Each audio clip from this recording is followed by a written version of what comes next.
Assalamu alaikum everyone. In this class, we will be looking at formal letters format. Previously, we were doing our emails format, and now we are moving to the what? We are moving to formal letter format. Okay. Now, if I talk about your formal letters format, in your letter, there is no email address in the start. First, you will give a salutation, dear sir, dear editor. No need to write the address. No need to write your name in the beginning. Just follow what I'm telling you. First, you will write a salutation, dear sir, dear editor, dear hotel manager or sponsor, businessman, parents, guardian, anyone. Okay? Now, after that, you will write a subject line. After that, you will write what? You will write a subject line. And then you will write the purpose of writing. क्यों लिख रहे हो? Why are you writing the letter? You will consume maximum 7 words. However, it is not appreciated. It is not appreciated. It is appreciated to write 5 words maximum. ठीक है and these 5 words will be in what these 5 words will be in upper case ठीक है अच्छा heading लिखने के दो तरीके होते हैं इसको भी समझ लो हेडिंग लिखने के कितने तरीके होते हैं दो तरीके होते हैं एक हेडिंग तुम इस तरीके से लिखते हो दैट यू विल यूज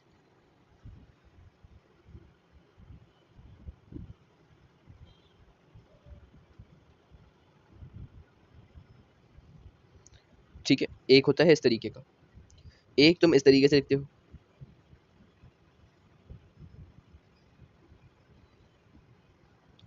ठीक है सो दोनों तुम्हारे पास बिल्कुल करेक्ट है दोनों में कोई इशू नहीं है सही तुम दोनों में से कोई सा भी मेथड यूज कर सकते हो there is no such issue tissue ठीक है भाई you can use both of the methods okay हो गया भाई Alright. Next, what you have? Next, we have your again opening paragraph. In your opening paragraph, each and everything remains. You will give a compliment. Oh. You will give what? You will give a compliment. Then you will introduce yourself. Who are you? Then you will write the purpose of writing. Why are you writing? Means at like in a subject line, you have written the purpose in very precisely. Okay? You have written it very briefly. However, in your paragraph one, you will give a compliment. You will introduce yourself, and then you will state the purpose of writing in a bit briefly. For example मैं अपने पास यहाँ पर hotel manager के बारे में लिख रहा हूँ कि भाई मुझे यहाँ पर आपकी सर्विस से जो है वो जो सर्विस थी वो बहुत ख़राब थी तो मैंने उनको कॉम्प्लीमेंट पास किया सबसे पहले दैट कि मैं जब भी आता हूँ आपके होटल पे तो यहाँ पर आपके पास बहुत अच्छी आउट क्लास सर्विस होती है then I will introduce myself then I will write the purpose that this time the service was not as good as the past. I will give one or two more phrases and then I will switch to the paragraph 2.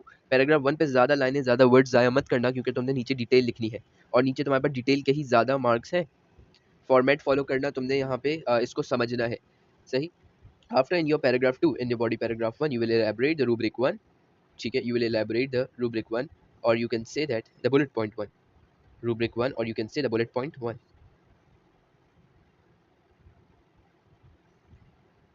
or what or the bullet point 2 okay now listen again आपके पास यहाँ पे क्या होगा in your paragraph 2 you will elaborate the bullet point 1 you will elaborate the bullet point 1 in your paragraph 3 you will elaborate the bullet point 2 in paragraph 4 again you will elaborate the bullet point 2 now the thing is if you have more content points if you have more points if you have more information for bullet point 1 for example you get 15 piece of information for your bullet point 1 so you cannot write it in your single paragraph however you will divide it into what you will divide it into two paragraph for example if you have 10 points so you will write 5 in 1 5 in 1 because they give you marks for your complex development they give you marks for your organization if you are writing such an extreme point such a large like variety of points in a single paragraph this will be a mixed match or this might lag the organization that's the reason what will happen is you will eventually lose your marks even though you are getting full marks in the reading section but in this point you will not get a sufficient marks in your writing part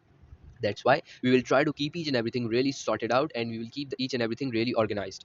However, if you have more points for bullet 1, so you will consume more like two paragraphs. If you have more points for paragraph 2, I mean bullet point 2, then you will consume two paragraphs. However, this is not possible that 10 to 15 points for bullet point 1 and 10 to 15 bullet point for bullet point 2 this is not possible this is actually logically not possible they are just giving you the text of 500 words 550 words now this is your efficiency that how much points you are able to extract if you are getting more points in bullet point 1 then eventually you will get less points in bullet point 2 make sure you will not repeat any sort of point like if you have written any point in your bullet point 1 then you will never repeat that point in your bullet point 2 I hope I'm clear up till now after that in your paragraph 5 what you will do in your paragraph 5 you will request for an action whatever the case is whatever the topic is you will just give a request for an action like for example if you are dissatisfied from the like the service of your hotel manager of a hotel, of a restaurant, or you are not glad by the service of the school in your farewell. So you will write like solution. All right, you will write what? You will write the solution, and then at the end you will give a request for action. Like if you are writing for farewell, so you will write that, "I hope this would not repeat for upcoming years. I hope this would not repeat for the upcoming years." And after that, you will write the thanking in anticipation, means whatever you are writing, you hope that this will be taken under the consideration, and that's why you are writing the thanks in the advance. After that, you have the valediction phrase. What you have? The valediction phrase. After that, as you are writing the letter, as you are writing what? As you are writing the letter, so you will do a signature over here. ठीक है? You will do what? You will do a signature over here. Now, the signature for your letter is mandatory. Why? Because when you are writing by your own hand using a pen, you can actually do signature. However, in your email, you cannot do a signature. You cannot do a signature. Why you cannot do a signature? Because digitally it is not possible. Digitally it is not possible. However, after your signature, you will write the name and you will write the date. Now, the major difference between your email and your formal letter. In your formal email, you have the email address but not a signature. In your formal letter, you have a signature but not your email. There's the major difference. So that's all for today.